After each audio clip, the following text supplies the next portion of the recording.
everybody. Welcome to GoJo and Golic. Mike Golic Jr., Emerson Lazio holding it down for us in the DraftKings studio in Boston for the rest of the week here. Mike Golic Sr. on his way because my dad's had trouble with the internet. Stop me if that sounds surprising to any of you guys. We got a great show for you coming up here still. As always, make sure you download, subscribe, rate, review us. Leave us a 5-star rating and check us out here live Monday through Friday from 8 to 10 a.m. Eastern on the DraftKings Network. You can also catch the best of GoJo and Golic from noon to 1 p.m. Eastern wherever you get VSiN or listen to that on the radio. Emerson, what do we got coming up today, bud? All right, big man. We got NFL team win totals dropping on the DK Sports book, so we'll see which ones you and hopefully your dad like to go over or under their totals. Jeremy Roach will join us talking Sweet 16, the Duke guard previewing the Blue Devils matchup with Houston, and then Erin Matson, the Michael Jordan of field hockey, will join us live, youngest coach in D1 sports. Will join us in hour 2 here on GoJo and Golic. But first things first here, GoJo. NFL fans right now are in their feels. And I saw you tweeting through this yesterday on X, formerly known as Twitter. The NFL has adopted a landmark rule change here for kickoffs that'll take some time for everyone's football-loving eyes to get used to. So the hope here is to revive a once exciting play, GoJo, with more returns and player safety at the forefront, taking a page out of the XFL's book here. So allow me to explain and listen carefully because it can be a little confusing if you're not used to the XFL way. Kickers will continue to kick from the 35-yard line, but the other 10 players on the kickoff team will line up at the receiving team's 40-yard line. At least 9 members of the return team will line up in a setup zone between the 35 and 30-yard lines. Up to 2 returners can line up in a landing zone between the goal line and the 20-yard line. No one other than the kicker and returner or returners can move until the ball hits the ground or hits a player inside the landing zone. Touchbacks will be marked at the 30-yard line and no fair catches will be allowed. So again, trying to balance excitement and safety here. It will go into effect for 1 year with more possible tweaks coming over time. Love it or hate it, big dog? I love it, and I've been amazed, Emerson, at the reception that you mentioned from so many people who look and see, and this is usually what happens, a thing that they like and enjoy that's been around for a long time getting changed. Obviously, the kickoff's been this big play of ceremony and note for a long time. It's the Flash Bowl play at the Super Bowl. It's got all this pomp and circumstance to it in this sport, but we've seen what it's become. This is exactly like what happened with the extra point in the NFL, where it had become too automatic. It had become too much of a foregone conclusion, where now in the advent of player safety, where they had tried to encourage more touchbacks, the play had basically just been ceremony. It had just been kick, we'll get it done. Everyone will wave their hands. You see the guys jog down the field, get a little bit of exercise in.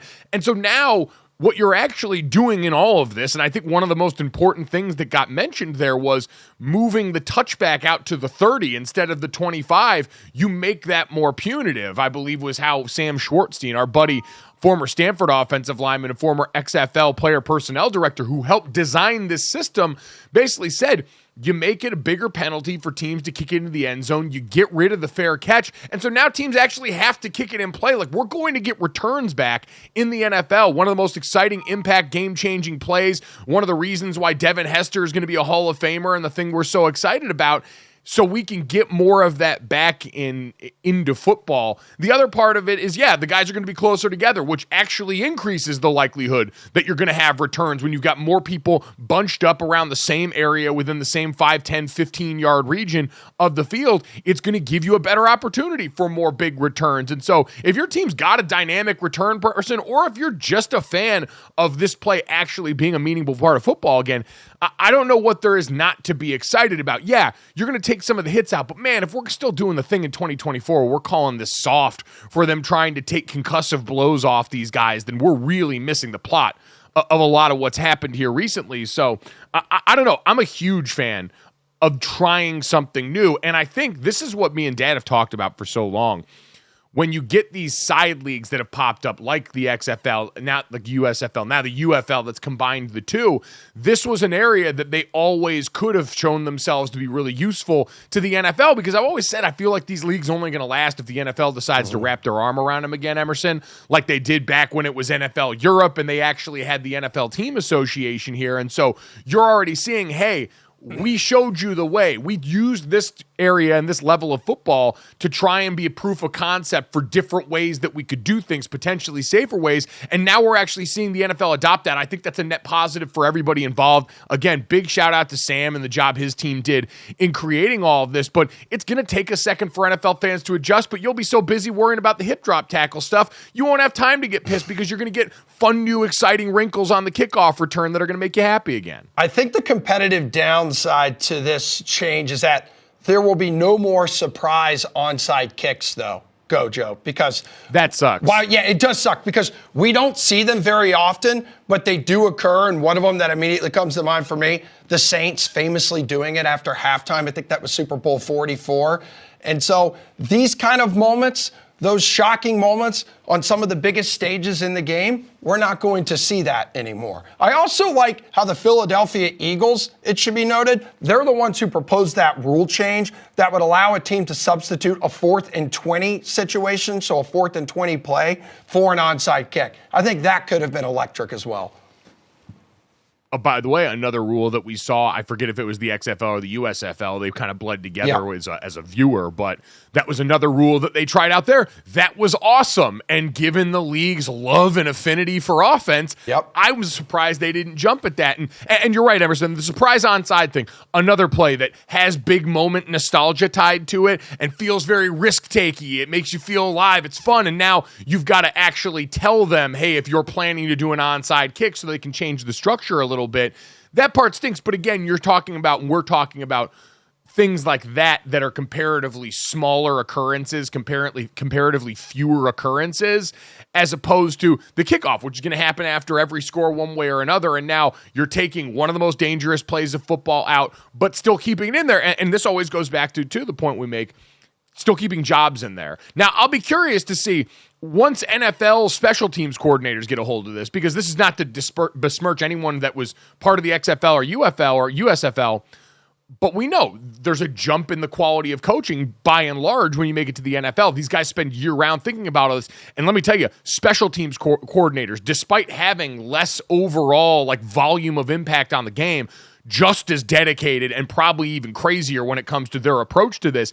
I'll be curious what wrinkles NFL special teams coordinators are going to come up with in the play designs that you see there, end arounds, reverses, things that worked at the XFL level, but also personnel-wise who gets out there, because that's the other thing is you're still keeping these as viable jobs for NFL special teamers. Guys like Matthew Slater, who just retired, who made their living running the 4 core on teams, still get an opportunity to impact the game, and that's always going to be, I think, the most important part to any of us that have been around the sport in any sort of playing capacity, is that this keeps being an opportunity for guys to go out there, help themselves make a roster, help themselves earn a living. So Emerson, just one of the many changes. Again, big time in favor of this one. I think people are going to like this. I think it's going to make this whole play viable again in a way it hadn't felt like in a while. We saw, remember, what happened when they did that with the extra point and how much that changed the variable in there and made it less certain than it used to have been. I think the same thing's going to happen here, but we had even more come down the pipeline yesterday as well. I think the trade deadline too. Yeah. Owners have adopted Pittsburgh's approval to move the trade deadline from the Tuesday after Week 8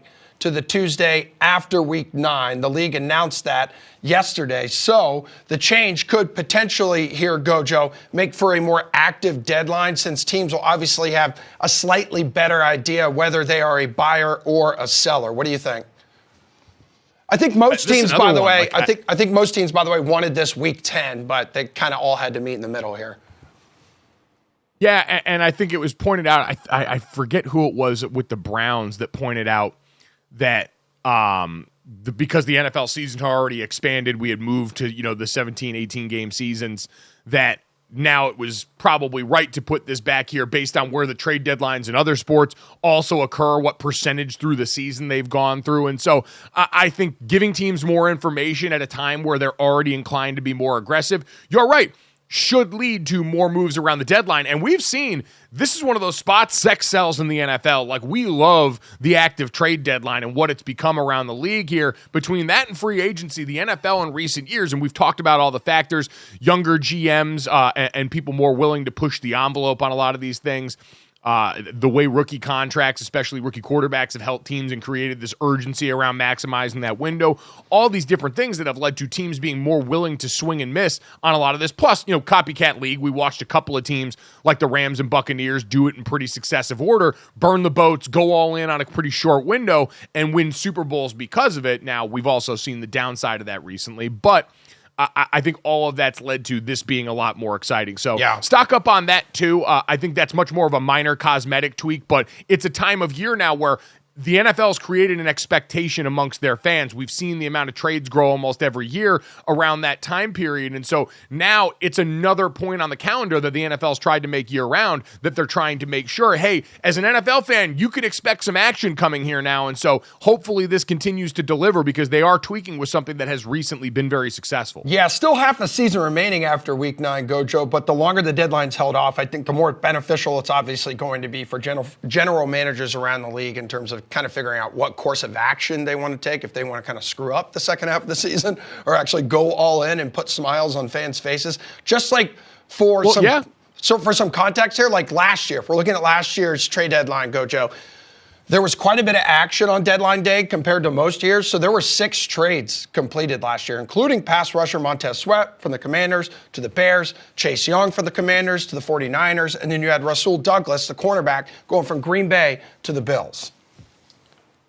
Yeah, and I think the point you're making there is a good one about how much of the season's left, but trying to get another week sample size in there so teams understand, are we in or out of this thing? Are we starting to build towards next year? As a team internally, though they'll never say it publicly, starting to shift their focus towards the draft, how much capital they can recoup for that, and trying to get their salary cap into a different place for the coming years. You get another week's worth of information to try and digest and make that decision. And on the other side, if you're a team that all of a sudden gets hot and maybe adds one more win to that streak and decides you want to push your chips into the center of the table, your team is structured to absorb that. Now you're good to go. But Emerson, speaking of the NFL's calendar here, we got to get to the most important one here, because this announcement, and I think the ripple effects around the rest of sports are going to be pretty interesting now that the NFL has decided, hey, Christmas is ours, buddy. Yeah. And I'm just going to say it. Last year, what were there, 3 games on like Christmas Day? I absolutely loved it. And I did feel bad for the NBA in a way, because that's typically when like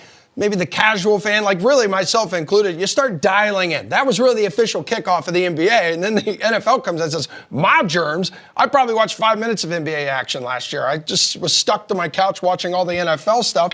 And so NFL Commissioner Roger Goodell said, there's going to be not 1, 2 Christmas Day games this season, though games on Wednesdays will not be a regular occurrence. So yeah, we're getting 2 Wednesday games this year. Previously, the NFL has played games on Wednesday only twice since 1948. So the NFL's 3 Christmas games last year averaged more than 28 million viewers, ranking among the 10 highest rated for the 2024 season, according to the Wall Street Journal here. Football almost every day towards the end of December. This is a big picture item right here, GoJo. So nearly every day from December 20th to New Year's Day will now feature a college football playoff game, an NFL game, or both. Look at this list. And this is the best time of year where a lot of the times you don't even know what day it is, because you're just knocking back bevies or you're stuffing your face with leftover Christmas ham and yam. Yeah, let me tell you what. The NBA's decision to implement the in-season tournament looks better and better with every passing day. Because Emerson, to your point, like, this is gone. Like, I understand diehard NBA fans are still going to watch, but if you were using that day as the flagpole, which it had always been for a lot of people, especially diehard football fans, December 25th had been the start of the NBA season in their minds, where they really start to tap in with the sport. You get a lot of the great matchups. They always tried to game some of the best. You get a lot of LeBron and Steph mixed in there. And now we've seen our country's sick addiction to football is going to erase that. And the NBA, I'm sure, thought they were getting away from that once they saw, oh, it's on a Wednesday this year. Surely they can't find us there, considering, as you pointed out, the NFL has played a total of 2 games on Wednesday since 1948. But no, the NFL saw green. The NFL saw numbers and rating, and they saw another day of the week they can plug football into. Think about this next year. Tuesday is the only day of the week throughout the 2024 season that won't have an NFL game played on. Okay, yeah, I was going to... Every other day, we've got the Black Friday game on Amazon in there now. We've got this Wednesday game in here. We have got football wall-to-wall during the week.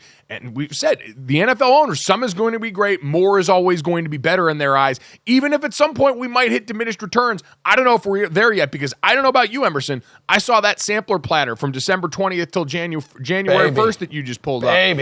That's awesome. Like, for a lot of people that are already sitting around at home in the holidays, hanging with their family that they may or may not want to talk to as much at that point, you got enough football in there to feed the fam for a long, long time between college and the expanded college playoff in the NFL now. And you know, when I'm hanging out with my wife's family during Christmas week, my mother-in-law is going to definitely be getting payback on my ass and making me sleep on an air mattress throughout Christmas week, dude. But if there's one thing that I can think back on when I'm remembering the pandemic season in the NFL, we had an NFL game throughout that season, at least on every day of the week at some point throughout that year. That was the first time that it ever happened. And that's why I wish we could normalize playing NFL games on just regular days of the week throughout the week. It was excellent sitting on my couch, and some of those Monday Night Football doubleheaders where like the first game would start at like 4 o'clock or 5 o'clock Eastern time. That's great for people like me who love to go to bed at like 8 o'clock. Yeah, I think it's going to be a fine line and a balance, because I do think, hey, we've run into this with Thursday Night Football occasionally, where the product starts to suffer a little bit when you put too many of these games on too many days of the week, because you're asking these guys to turn it around on short rest, because you're asking these guys to grind their body an extra game in the season already. Like, these blows and these hits are going to start to add up eventually. And I know late in the season, you already get games played on Saturday by this point, because we're after the college season, so the NFL starts to spread out on Saturday. And so how they organize this for the teams that are going to play on that Wednesday Christmas Day game is going to be interesting, because I'm sure the PA is going to be looking at this very incredulously, saying, all right, how much more are we going to subject our players to when it comes to the tight turnarounds that have shown an uptick in injury? So it's fascinating to watch the ripple effects of that. But I think in general, what we're seeing is the NFL's continued march to try and eat up as much territory as it can in and around the sport right now. And based on the numbers that you read, based on the TV numbers that we see every year, where in a day and age where there's more competition for television eyeballs than ever between streaming, linear television, every option that people have since the pandemic, I think we've seen it's not just sports competing with other sports. You're competing with everything now, because as I've always said, there's too much content. Too much. It's why I don't recommend shows to people anymore, because there's too much content out there. Everyone is fighting their own battle with that, and trying to lump more on their plate just gives me anxiety. And so in that world that's now been created, every time you see the top 100 broadcasts of the year, like 98 of them are NFL games at this point. Especially this past season, GoJo. This past season was historic ratings top to bottom. I know we joke about it. The Taylor Swift effect was probably a thing. But yeah, NFL players and coaches, they hate this. They don't like it. But ratings will say that NFL fans do. Yeah, no, and it's always the average NFL fan, the general NFL fan. Like, that's the one thing, if you looked at college football decision-making in recent years, and certainly the NFL, they're working for the meat of the bell curve. Like, they're diehard fans. They know you're going to be there. We've demonstrated time and time again around these sports, we're going to come back basically no matter what you've done. That's been a pretty consistent force. But now that is also going to include the holiday season. So strap in and get ready for that. Adam Silver and company, just keep making the fun special courts for the in-season tournament, because I do think that starting the NBA's calendar for a lot of people a little bit earlier, huge win for them, because now the NFL, this is their 5th straight game on Christmas Day and their 9th game on Christmas Day since 2020, counting all those ones you mentioned. It's here to stay. We've got a trend. We've got a pattern. And again, the same point that we made about the NFL's trade deadline and everything else, you've now created an expectation for NFL fans. Hey, when you're unwrapping presents on Christmas Day or hanging out with your family, we're going to be right there with you all the way. Coming up next, hopefully Dan will be right here with us at some point, but we'll check in on a little bit of NBA action like we talked about next.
All right, welcome back. It is actually GoJo and Golic now. We've got Mike Golic Sr. back in the building after, what, Dad, you trip over a cord or something? Are you going to blame Hank the Pug for this? What happened over there? What are you doing? Dude, let me just say, when something goes wrong like this, I just throw my hands up and wait for a phone call and somebody to tell me something to do.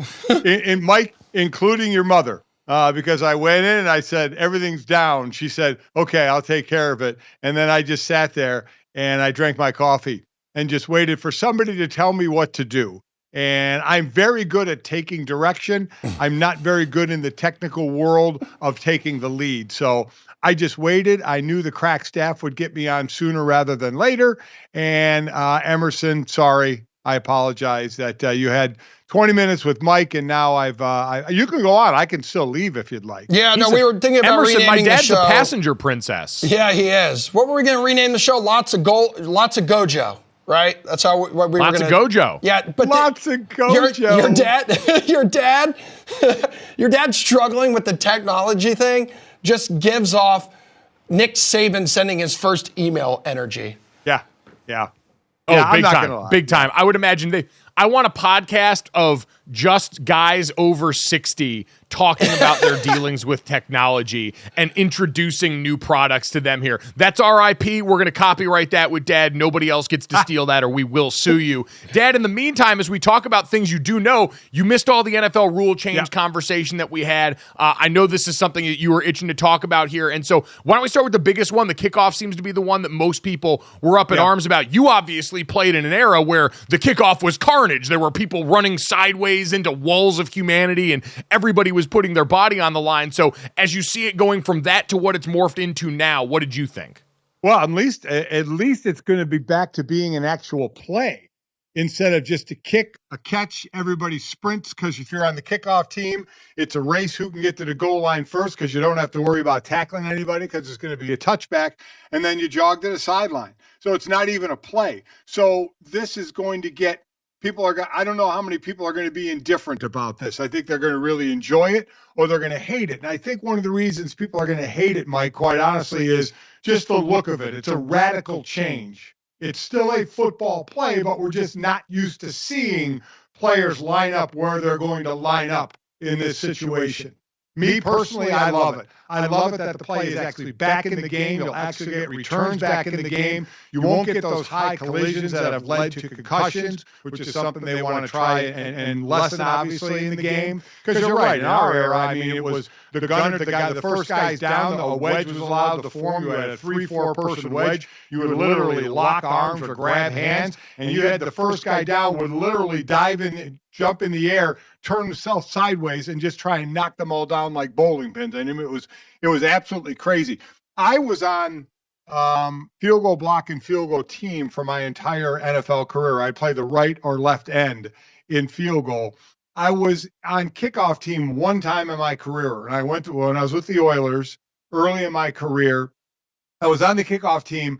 I ran down one time. I sprinted down, and I was in a dead sprint, and I was last person down. And as I tried to break down, I rolled my own ankle and fell down. So that was it. That was my only experience on the kickoff team. I ran. I saw everybody ahead of me. I broke down in my right ankle. I still vividly remember it. I can't remember something I did yesterday, but I remember that stupid ass play.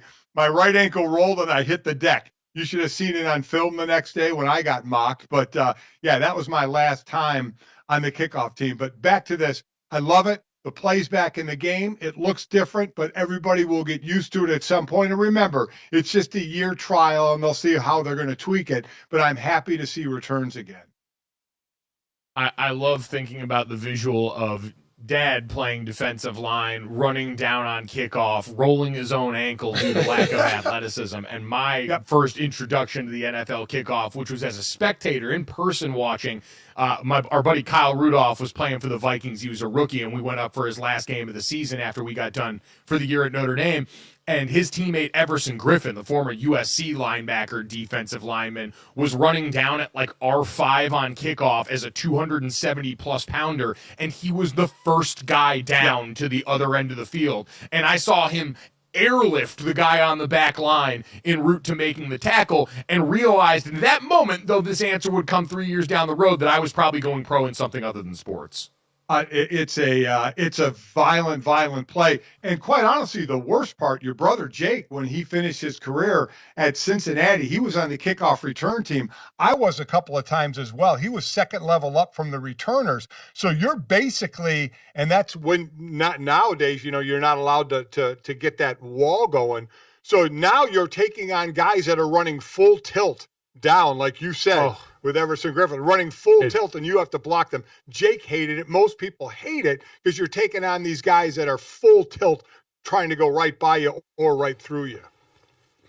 Yeah, that was one of those things, like they always ask offensive linemen the question, who would you rather go against, a guy that's got a power rush or a guy that's a speed rusher? And almost every offensive lineman would take the power guy when it comes to their day job up front. But, Dan, on that backline shield, that's also where they would put O-linemen, and even as recently as when I was going through NFL training camps. And I remember once it got to there, I was like, give me the small guys every day and twice on Sunday, because the last thing I want is some superhuman linebacker running with a 45-yard head start, getting ready to put his helmet screws right into my chest and have me meet God after that play. That was the absolute word. You got to be such a different brand of sick to be able to get through that collision. And so now you're right, that collision's out of the sport, and there's going to be guys certainly physically better for it. But Dad, to the point you always make, this does put a premium on another skill set. It's that same skill set. We see when you run drills for kickoff return, they do a lot of stuff in close order the same way guys are going to be lined up for this new kickoff return now, where your ability to block, latch on, maintain leverage, all those things, still a really important part of the process.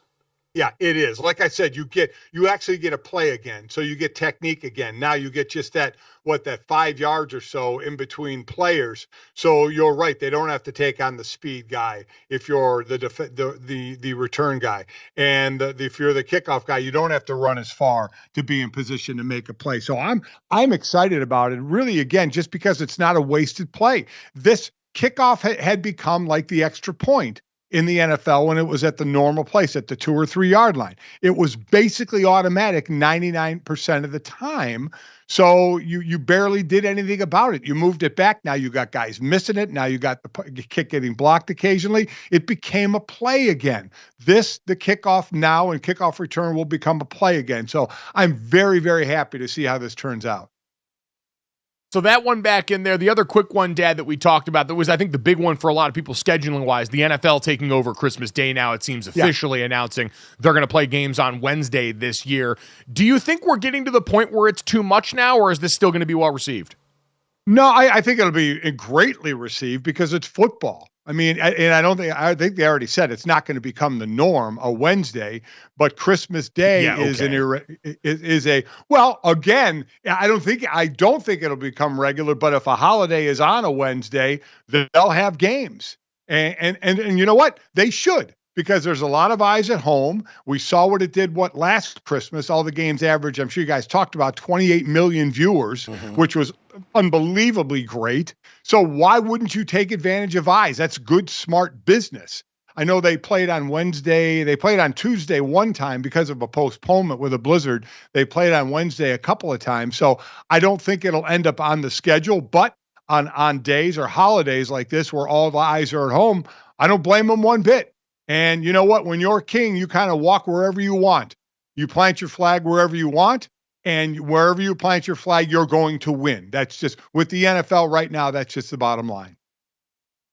Yeah, I said before when you weren't on with us, Dad, for the NBA, the timing of them introducing the in-season tournament last year and the success that enjoyed couldn't have come at a better time, because the NBA season used to start the 25th, and now you've got it starting much earlier in the public consciousness. We saw nationally how well that did outside of even just diehard basketball fans, and so to now have that to point to as, hey, this is actually when the NBA season starts. This is something that's not going to be an as direct competition with the NFL on that particular day. That's a win for Adam Silver in the league in a way that maybe they anticipated, but I think more than likely just lucked into here. Coming up next, though, as we head towards the Sweet 16 in March Madness, get the chance to catch up with Duke star guard Jeremy Roach, looking ahead to their matchup against Houston next on GoJo Golic.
Sweet 16 and March Madness tipping off tomorrow, everybody. But on Friday, we've got ourselves a nice little beefy matchup between a blue blood and Duke and Houston, one of the cool new kids on the block. Look at Duke, 4-point underdog right now in this Sweet 16 showdown. It's going to go down to Big D, Dallas, Texas. Houston winning 22 of 26 games when they've been listed as the moneyline favorite this season. That's nearly 85%. Duke has lost both games it has played as underdogs this year, but they are entering this one after beating the first two NCAA tournament opponents this year by an average of 27.5 points. Now, the top overall seed in the region, the Cougars, narrowly escaped 8-seeded Texas A&M with an OT win in the second round, becoming the fourth number one seed to move on to the regional semifinals. So Golic Sr. catching up with Duke guard Jeremy Roach to preview this Sweet 16 matchup with Houston.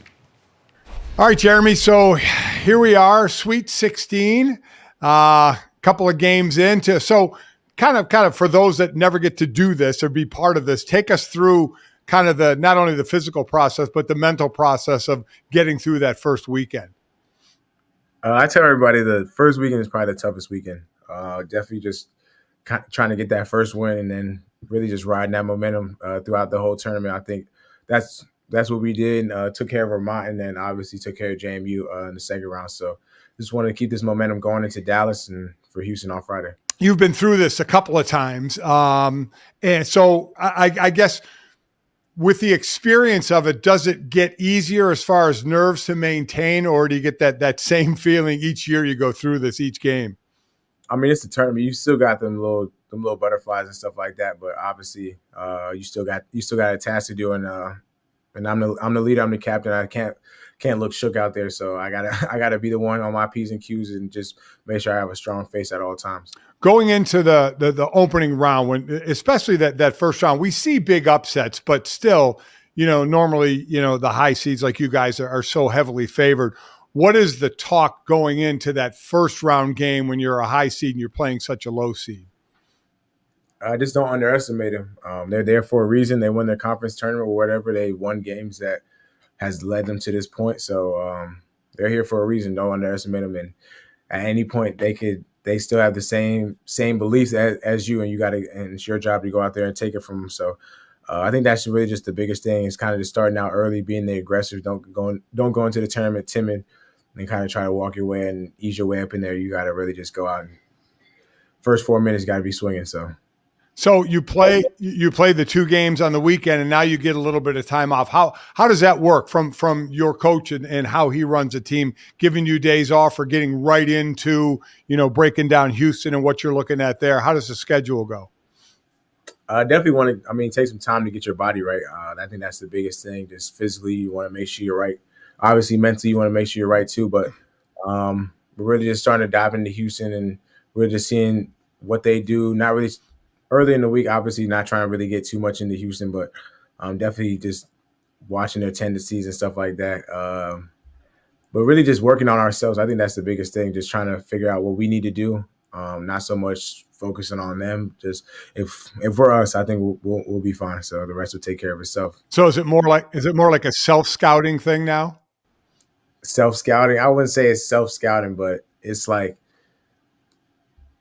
just running, doing certain stuff that we think will be effective. Obviously, preparing for their defense. Their defense is best defense in the country, so preparing for their aggressiveness and stuff like that. I think that's the biggest keys this week. Do you imagine yourself? Do you dream about it? Look at it, because you've been further than this. Obviously, a Final Four. So of getting to that ultimate game and winning a championship, do you let yourself go that far?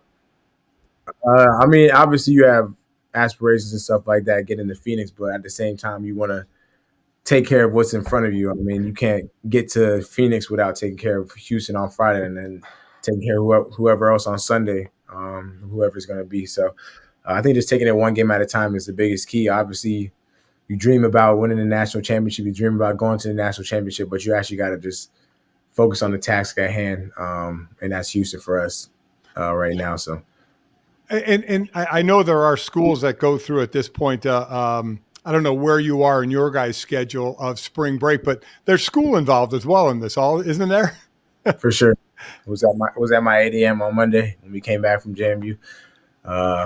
So I'm just trying to lock in on schoolwork and as much as I can while I'm here, and because I know I'm gonna be busy and stuff when we're gone. So just having to take care of as much as I can right now. What was the talk amongst the team? Again, you being one of the captains, the talk going into the tournament as far as, there's a thought of one game at a time, but then the ultimate goal. How far do you guys let yourself discuss that before the tournament starts? Just the talk before, I think it wasn't really talking about doing this and going to the national championship. And it was really just what we have to do, play for us, just be grateful for this opportunity that we're here. Don't take this opportunity for granted because, people would kill to be in our shoes. And to really have no regrets. I think that was really one of the biggest things. We have such a talented group that we didn't want to let this opportunity go to waste and everybody have regrets. So just trying to take it one game at a time.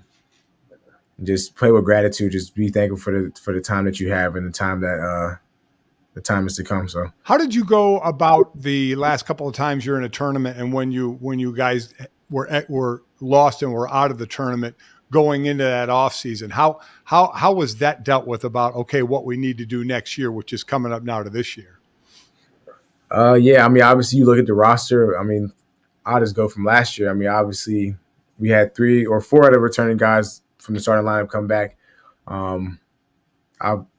was the last one. So when I decided to come back, the talks was just about getting to the national championship from the beginning. We felt like we had unfinished business. We felt like we kind of let one slip against the Tennessee game last year. We felt like they out-physicaled us and stuff like that. So with another year under our belt, especially for the young guys, obviously I'm a senior, but for them to go from freshman to sophomore is a big thing, and for them to have that learning experience was huge. So just for them to take everything that they learned in their freshman year and incorporate it into their sophomore year was huge for us to get to this point. So obviously Sweet 16, trying to move on, get to that title game, one game at a time. But again, for you personally, how was that decision in the offseason to decide to come back, and how did you go about thinking about that and making that? Yeah, I think for me, I felt like I just still had some more left in the tank. I felt like I didn't finish everything that I needed to finish. I wanted to accomplish everything I wanted to accomplish, and ultimately, I wanted to get a national championship. So I felt like this was the best team for it. Really, it was an easy decision. Definitely with the 3 other guys coming back. Tyrese, Flip, and Mark. It was an easy decision. Yeah, as I've always told players that are in college or anybody in college, stay in college as long as you can. Enjoy it. I'm sure that's a great place to enjoy it. So, outside of that, we get these student athletes are in a whole new world with things you're able to do and able to talk about and deals you're able to have. So talk about what's going on with you and Raid. Raid, obviously, my last name is Roach. So, with them just wanting to partner with me, that was something I wanted to jump on, and just for me to represent my family through NIL was definitely a big thing. So any chance I got to do that, that was something I would want to do. And definitely all my other brands and NIL deals, I want to just keep authentic and stuff like that, especially for this one too. So I think this is a big time deal right here. Oh, it's a great thing for student athletes, and I'm so happy as a guy who went to college in the '80s. I'm so happy to see where you guys are. But I have to say, of all the deals that I've heard of since this has started, this one could fit the best, right? Raid, when your last name is Roach. Did it take you all of 2 seconds to decide, like, yes, I want to do this? I didn't even have to think about it. Well, it's working out well for you on that standpoint, and I'm sure you're happy you came back. And Sweet 16 got a matchup coming up with Houston now, so best of luck in getting to that ultimate goal. That's what you guys came back for. Hopefully you can achieve it. Yes, sir. Thank you. All right, coming up next here on GoJo and Golic, previously lots of GoJo. The LeBron-less Lakers, like the Goonies, never say die. Pretenders, contenders in the NBA next.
Down 19 points to the Bucks. 8:25 remaining in regulation last night. The Lakers had every right to throw in the towel, especially in the first night of a 6-game road trip. But like the Goonies, the LeBronless Lakers never say die. Rising from the ashes like the Phoenix here, gentlemen. Choosing to keep fighting and ending up pulling off one hell of a dramatic comeback to win 128-124 in double overtime. Anthony Davis, 34 points, 23 boards, 4 blocks, 2 steals, 2 assists in a career high 52 minutes. Austin Reeves, triple-double. D'Angelo Russell, 29 points, 12 apples. The trio combining to score all but 2 of the Lakers' points in the fourth quarter. But wait, GoJo and Golic, there's more. The championship odds right now on the DK Sportsbook. Folks, there are more frauds on this list than non-frauds. Celtics just became the 10th NBA team to blow a 30-point lead. We saw what the Bucks did last night. The Suns just lost to the Spurs without Victor Wembanyama. The Clippers are 10-12 in their last 22. The Warriors are suddenly in danger of missing the play-in, with the red-hot Houston Rockets firing off into space, surging behind them in the standings. Good grief. What's your level of concern with these contenders crapping themselves as the postseason nears, GoJo? It's not as high as my level of concern for you. Is your blood Monster Energy right now? That was a wrestling promo that you just cut. Are you good? No, I'm 2 Celsius deep, or Celsius, however the plural version of that would be. Emerson Celsia, I believe, is the proper plural there, like attorneys general. I just wanted to make sure, because we had that conversation yesterday about Sydney Sweeney never having coffee. Not an issue for you, Big Daddy. I have too much. Rocket fuel. Yeah, rocket fuel this morning for Emerson. I've never seen, I thought, the way you had segued, I thought we were getting ready to, because I hadn't looked at the odds board, I thought you were getting ready to say the Lakers had jumped up there, and I was getting ready to pump every bit of these breaks on here, but looking up and seeing the Clippers at third in these odds, like, Dad, if we're going to like pretender the NBA at this point, because I think it's an interesting time to take the temperature, given the way that some teams have started to really throttle down, some teams have started to hold steady. The Boston Celtics lost, the 30-point comeback. I don't know about you, Dad. There was a great article on ESPN.com about how 20-point comebacks are more common in the NBA than they've ever been. How the league is basically, because of the advent of three-point shooting, the pace of play that's gotten picked up, and just better shot selection overall, those 20-point leads don't matter as much anymore. And so seeing a 30-point lead go by the wayside like this over the course of a long season, that one didn't shock me, Dad. I have no worries about the Boston Celtics, at least in the early going. Their problems start much later in the postseason than I have to worry about and at the end of games. But this is just the modern NBA. So to put a number to what you're talking about, a 20-point lead, there have been now 56 games where this season where a team is led by as many as 20 points, then found itself either tied or trailing later in the game. That surpasses 55 times back in 2016 as the most. So we have the most.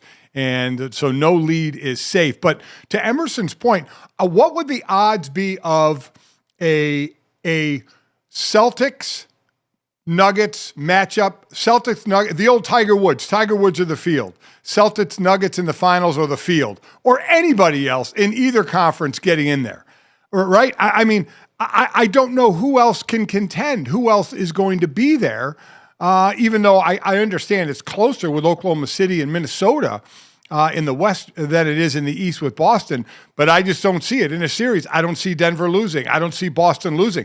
I talked about Milwaukee. Well, let's see if they can get some continuity with their 3 in there with Middleton and Lillard and Giannis. And, well, last night was one of those times, and it was looking pretty good until it wasn't when they had those 3 in there. So now those 3 haven't played a ton, so let's see them get going. But I would pick, and listen, this isn't going out on a limb if you're going to, No. gamble on something that the Celtics and the Jazz and the Nuggets are going to be in the finals. That's a pretty safe bet than anybody else getting. I can't see who else is going to get in there. I completely agree with you. I'm tempted to see who in the discourse today is going to take a bite of the apple, because the Lakers did this last night without LeBron James. As got mentioned, you had Austin Reeves take over. Anthony Davis, I think, played 52 minutes, the first Laker to do that since Kobe, as it went into double. And you saw they were all gassed in double overtime, obviously. But it's not like, Dad, this is something I think we can come to expect from the Lakers, because when you look at what was the fuel behind that run, they got streaky hot from three. D'Angelo Russell started knocking them down. Austin Reeves, Anthony Davis started hitting a bunch from beyond the arc, and I'm pretty sure this has been, by Anthony Davis's standard, a lesser three-point shooting season for him than most of the rest of his career. And if you look at the Lakers overall, they're second to last in the NBA in three-point attempts. Like, that's just not how this team gets down, even if the volume of three-pointers they're attempting laps what would have been happening a decade ago compared to the rest of the league. Emerson, that's not really how they live. And so I don't want to get too excited about the Lakers. I think with them in Golden State, we've understandably boxed them into, hey, fun playing stuff. You've got to respect LeBron James, certainly, who's dealing with that ankle injury right now. And the fact that they did this without him, feather in their cap, but I still don't think that's a team that I can necessarily trust to do what they did last year. And GoJo, you can't ignore the fact that win last night, that thrilling comeback victory, improves the Lakers' record to 6-4 this season without LeBron James in the lineup. It's big, Dad, especially with how impressive. Curry dependent we've seen the Warriors. Like, knowing that they can do this without LeBron James, certainly big.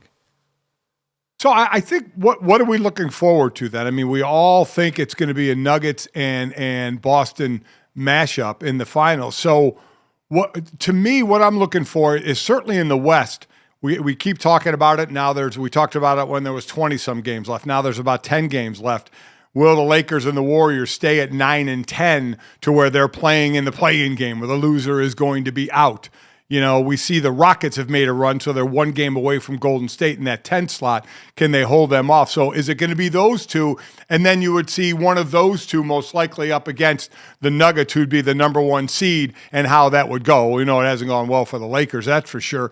And then in the East, there's still the wonderment, Mike, of we've seen Philadelphia drop. Is Joel Embiid going to come back? As I said, the way they're dropping, why would you come back and risk it? But he said he wants to come back. If, in fact, he did come back toward the end of the season for the play-in, and they were to be successful and get into the play-in, then to see a team that all of a sudden has an MVP on it, albeit an injured one all year, back on his team, all of a sudden going up against maybe Boston in the first round, where Boston we've seen them kind of gack over the years in the playoffs, and here comes Philadelphia with Embiid. Those are the kind of things I kind of look forward to down the road to see if they may happen to kind of spice what I think is going to be a lot of chalk here. I'll go eat this, not that, in terms of things to get excited about that are maybe not on the bingo card we've had in recent years, because I think we're drafting off a lot of past success. I think obviously watching what happens with OKC and Minnesota, certainly Minnesota been catless for a while now, and so how that affects them going forward. But an Anthony Edwards deep postseason run would be a stock up for everybody right now. Getting that kind of personality and star power and athleticism into playoff lore would be huge. Don't look now, the Pelicans, man. Point Zion has been doing some things in New Orleans as the Clippers have been in a free fall right now. Ty Lue's calling them soft. You've got them gaining ground. You've got the Mavericks out of the play-in right now. There's a big bottleneck between them, Sacramento, the Phoenix Suns, who also struggled a little bit recently. So I'd take them. And on the Eastern Conference side, Dad, the best thing for everybody would be if the Knicks got hot. Like, if the Knicks got postseason hot, we saw all the bing-bong nonsense that went on the last time we let them into the dance in a meaningful way. If you get Jalen Brunson and this team actually loose in the postseason, and right now, I mean, they're 2 games, they're a half game behind Cleveland for the 3 seed in the Eastern Conference. They've been holding steady in this range almost the entire season. And so if we get any sort of Knicks mania going in the postseason, that's going to be a huge win for everybody. Yeah, they're actually 2.5 games away from second, but they're also, I think, 3 games away from falling to sixth. So let's see what direction, if any, if they go, or if they just kind of hold steady. And I'm with you with the Pelicans, because if they can just take one spot up and they're only a half game behind the Clippers, that's the difference of home and away, right? To be able to play at home against the Clippers in the first round, or game at home against anybody in the first round, certainly would be great for them as they are making their move. And for all of the stuff about Zion, the guy looks like he's in great shape. He's playing great ball. Could make for an exciting postseason run. We'll be back after this with more GoJo Golic.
Second hour of GoJo and Golic kicking off here, 9 o'clock Eastern time. As we mentioned at the top of the show, NFL team win totals for the 2024 season have dropped on the DK Sportsbook, baby. So the highest currently, gentlemen, Chiefs, Niners, Ravens, 11.5. The Falcons, shockingly, after that, 6-7 win season last year, the second highest at 10.5. The lowest, the Pats and the Panthers at 4.5.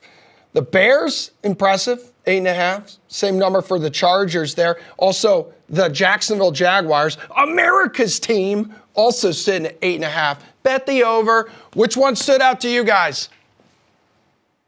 Well, we will get to that here in just a second. It's very exciting times. Obviously, we've talked about it. We're addicted to football. We've got it on damn near every day of the week coming up. And so for more help on that, we bring in our fiddle playing buddy, Jason Fitz. You can catch him hosting a variety of great things and content over at Yahoo Sports, as well as on Fox Sports Radio on the weekends. Jason was just out in Los Angeles for a week doing great stuff around March Madness and completely blew me off the entire time. So what's up, you traitor? Wow. Well, that's what happened. Like, I'm not used to actually working with former athletes. So Danny Green was out there and wanted to do a bunch of stuff on NCAA basketball. And I figure the only other time I've worked with somebody, that's a former professional would be Mike Golic Sr. And he wasn't there. So I'll be sure to see Senior in Phoenix, Mike. But, if I wanted guys that peaked in college, I could find that anywhere. In LA, I got a guy that actually did it in the bigs. I had to hang out with him. I mean, wow. that's pretty rich coming from a guy that peaked in elementary school. That is actually that is a very true statement. Like I remember pulling into a rehearsal with the band Perry. We were getting ready for one of our big tours, and I sat out in the car because I was listening to this concerto that was wildly complicated. And I walked in after listening to it in the car, and I was like, man, I can't believe that. Like, I remember playing that piece when I was 11, and I knew that even in my 30s, I couldn't pull that piece off. And one of my buddies said, how does it feel knowing that you played that when you were 11 years old flawlessly? And I was like, feels like I peaked when I was 11. So you're not wrong. Little fat me was just, as a musician, boom, was at my peak. Fat? You used to be fat? But you still, unfortunately, you still got stuffed in a locker, but that's a whole nother story for a whole nother day. So I'm wondering, for those that will listen on the podcast, you're sitting behind you, as we talked about you in the music world, and you were been in the music world, behind like gold records on the wall and other award records on the wall. Are any of those yours? Are any of those personal awards of yours? So this is my carry kit, right? Because I'm in Nashville. So like I got my usual group of awards that are behind me when I do things, but I got a small group of them I can stick in the car. So if I'm coming down, like if I'm going from place to place, I'm going to be there for a few weeks. This is my carry kit. So I got Matchbox 20 behind me. That's 5 times platinum, by the way. That's not a gold award. That's 5 times platinum. I'm on that one. 300 million streams for the band Perry for If I Die Young. That's my Grammy certificate over there from Michael W. Smith. I think I got Diamond Rio behind me and Tim McGraw behind me. All mine. That's my carry kit. Wait, that's just the easy Jason, ones to load in. So I want to be clear.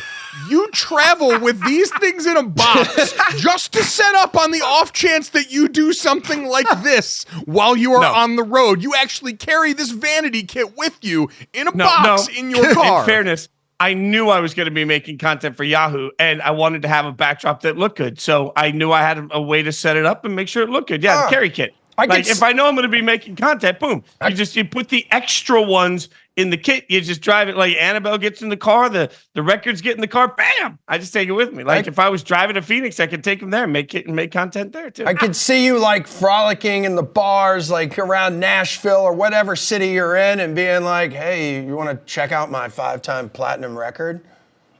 No. You just let those things speak for themselves. Which some people put why is it okay to put books? Like we all know I don't read. Good books turn into movies. I can make my time easier. Go watch a 3-hour movie. Mike's back there with books being like, look at me. I was an academic All-American. I'm back here saying, look at me. I won trophies. All right. Trophies. Hey, can you actually put those on a record player?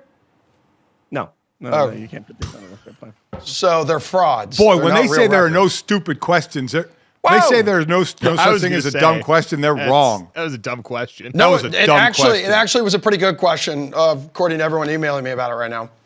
I will tell you, many people are saying when I was playing, I never wanted these. I always thought that was too self-aggrandizing, so I never got them. It wasn't until I got to ESPN with y'all that I was like, you know what? I want to commemorate this moment in my life, so I want to go back and get them. The stupid part of that was when I was playing them, I could have got the label would have helped get them, but I was like, yeah, that's so. I don't need that ego boost. I had to buy these myself. They were damn expensive. Like as a cheap guy buying these things myself, I'll carry them everywhere I want to. Like you know how much the 5 times platinum one cost? No, I'll walk into any place with it and be like, poof, just set it on the table. If there is one thing you guys know about Jason Fitz or should know after his time with us on this show or anything you've seen with us and him at ESPN, Jason's the cheapest man I've ever met. And so if he cared enough to actually spend money on those, then yes, he is going to carry those around in a box and set them up behind every shot he has from now until the end of time. So now that we have established Jason's credentials as not only a respected member of the sports media with an asterisk by respect, but also a former member of the band Perry, a former classically trained violinist as well, Juilliard's very own Jason Fitz. Now we can move on to the other question, Jason, which is, what do you think the Raiders are going to do this year? What did you think about the win total for them? I didn't even see where theirs was, to be quite honest, but based on what you've seen this offseason from them, what are you expecting now? Like Antonio Pierce coming out the other day, giving kind of the vote of confidence to Aiden O'Connell. How do you feel about this squad? So a couple of things here. I think the Raiders match the new trend in the NFL, which is make your strength stronger. The acquisition of Christian Wilkins makes a ton of sense because of what it does for Max Crosby. And I think they're acknowledging, hey, we're not going to be in an easy spot to solve the quarterback conundrum, right? So if you don't have that, then you make your strength stronger and you make that defense even better. It was very good last year. So I trust the Raiders defense. But offensively, I think there are three teams, Minnesota, Denver, and Vegas, that we just need to acknowledge don't control their own destiny. Because look at that win total for the Patriots. I think you said it was 4.5, right? The Patriots are going to take a quarterback at number 3 because you cannot win in today's NFL without a quarterback. They don't have one. So I believe quarterbacks are going to go 1, 2, and 3. And if you believe any of the smokescreen about a team like the Giants wanting to move up from 6 to try and get a quarterback, that makes a lot of sense to me. I think there's a really good chance we end up with quarterbacks going 1, 2, 3, and 4. So now the question becomes, are you willing to pay a king's ransom, multiple first-round draft picks to move up to try and get the 5th best quarterback in this year's draft? I think that's the best shot a team that's picking like the Raiders and the Vikings and the Broncos has. So the question is, does their evaluation say the 5th best quarterback in this year's draft is worth that? And if the answer is no, you're just going to sit there and hope one gets to you. But let's make this complicated from a draft standpoint. What if 13 feels too rich for somebody like Michael Penix Jr. on your board? Do you reach just because you needed the position? Just because you're lonely, you don't get married. Like that's the problem here. So even though everybody wants a quarterback, I don't think that there's an easy solution for quarterbacks. So the Raiders as a roster, I think, looks really good. The Raiders as a quarterback, I think, are stuck. You're lonely, you get a dog. You don't get married. Just so you know. The Raiders' win-loss total is 6.5 after winning 8 games last year. So we'll see which direction they go. There's the other side of it too, though, Jason. We sit there and talk about trading up for a quarterback, and you mentioned Michael Penix, but a guy like that, remember teams that trade back. You can trade back, and if you still have a high grade on a quarterback, maybe grab one of those at the end of the first round, unless you want to make that pick at 13. So if they don't grab a quarterback to the Raiders, do you think it's going to be Aiden O'Connell, it's his job, or do you think Minshew is the man there? Look, Aiden's going to get the chance to win the job, but I think Minshew's the man. And $15 million contract, by the way, made a lot of sense. That's a good sort of gap here because, look, if they draft a quarterback and you got to go to Minshew and say, hey, we drafted somebody, it's not like he hasn't lived that experience with Anthony Richardson. So certainly, and I think if you do draft somebody, having a grown man in the room that knows the league is a good thing. So I think all of this has been smart, hedge your bets. And by the way, I totally agree they could trade down. The problem is, speaking to, former fat guys that played in the middle of the lines, like at 13, they got a shot at getting a player they can plug and play on the offensive line. Whichever lineman falls to them at 13 could easily fall to them and be an immediate starter. I would rather see, honestly, the Raiders pick that guy at 13 and then try and move back into the bottom of the first round if Penix is the guy that they want in the 20s, if he's still there. And I don't want to sleep on Bo Nix. 3 different guys last week told me Bo Nix is going to go higher than any team thinks and that he'll be gone before the Raiders pick. So I think Bo Nix is going to be the 5th quarterback off the board, and I think he's gone before 13. I think it's amazing watching the way that we're talking about all these quarterbacks right now because we're going to do the Bo Nix revival. I saw yesterday, and we had Emery Hunt on this show talking about Spencer Rattler is a guy that I think a lot of people are starting to take a look at right now based on what, and by the way, I went back and watched a bunch of South Carolina the other day when people started bringing that name up. I kind of get it. Like, this dude looks remarkably in control. He came in with all the pedigree, and we know had to change uniforms because of how things went originally in Oklahoma and Lincoln Riley leaving. He ends up in South Carolina. He's got no protection. And all of a sudden, you turn on the tape. Howitzer for an arm, great pocket presence and feel. Like, there's a lot to like about him, about Michael Penix Jr., about Bo Nix, and these guys in this range. And then all by the while, Jason, we've got the J.J. McCarthy propaganda train fully out of the station where Jim Harbaugh, every time you give him microphone saying NFL people are gushing to me about this guy behind the scenes. They're telling me he's the best quarterback in this class, and I feel like he is the one that I can't really peg what the NFL is actually going to do. Are they going to draft him like this? Is going to be a Will Levis thing where we grossly overestimate how much the NFL is trying to project this ability in the first round? Have you gotten any sense from people you talk to about what the truth behind this J.J. McCarthy conversation is? Everybody thinks he's going incredibly early. And to your point, by the way, like, can we stop listening to anything Harbaugh says about McCarthy? He has no skin in the game. There is absolutely no recourse for anything he says because he has a franchise quarterback. And he could sit here all day long and tell us, this guy's the best quarterback I've ever seen. I asked him straight up at the national championship game, if you have the best quarterback you can remember in college football, why was the offense not built to show more of that? His answer was, well, I think the offense was pretty effective. We're undefeated. Okay, that's not the question here. If you have Andrew Luck as your quarterback, which is the comp that he gave at one point in one of his conferences, if you have Andrew Luck, you just not letting Andrew Luck throw? Like, I don't think that's a reality, right? Like, so everything that Harbaugh says is just to protect the player that he obviously loves when there's absolutely no recourse for it, because last time I checked, we've never had the reset the quarterback contract conversation about one Herbert. And I know the salary cap makes that virtually impossible. I'm just saying there's no recourse to it. I think JJ is going to go. I think he's the fourth quarterback gone. He's gone by 6. At the absolute latest, he's gone by 6. But I also think it's the biggest, like, who knows we've seen in modern NFL draft, because I think everybody could be right, everybody can be wrong, and there's so little to actually prove any of it. The only thing I would implore everybody to do is go watch Nate Tice's breakdown. Dude can't throw left. He can't throw left. Like that, Nate breaks it down beautifully, can't throw left. Well, listen, just like in Zoolander, Ben Stiller couldn't turn left. I mean, it can be a problem. It can be a problem. There's no doubt about it.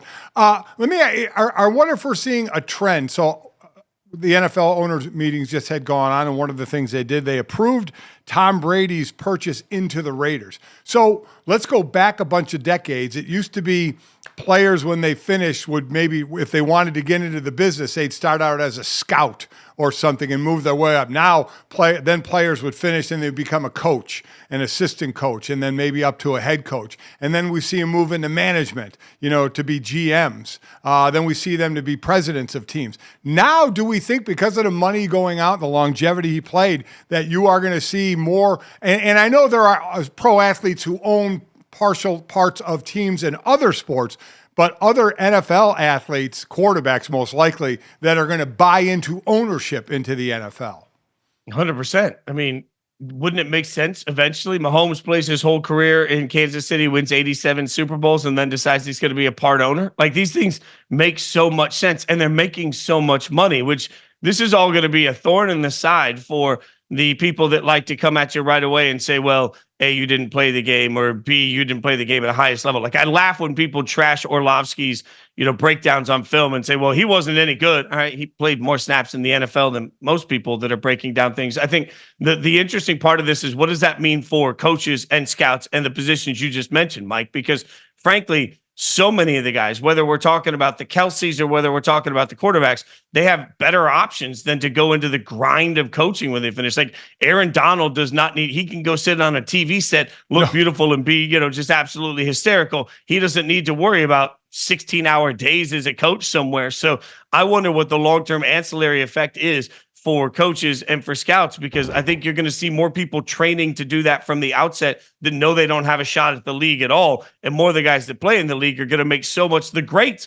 make such gross money. They have options when they finish. So it changes the media post-player career. It changes scouts and coaching. It changes everything. The wealth that they acquire, deservedly so, changes what the entire league looks like in 15 years.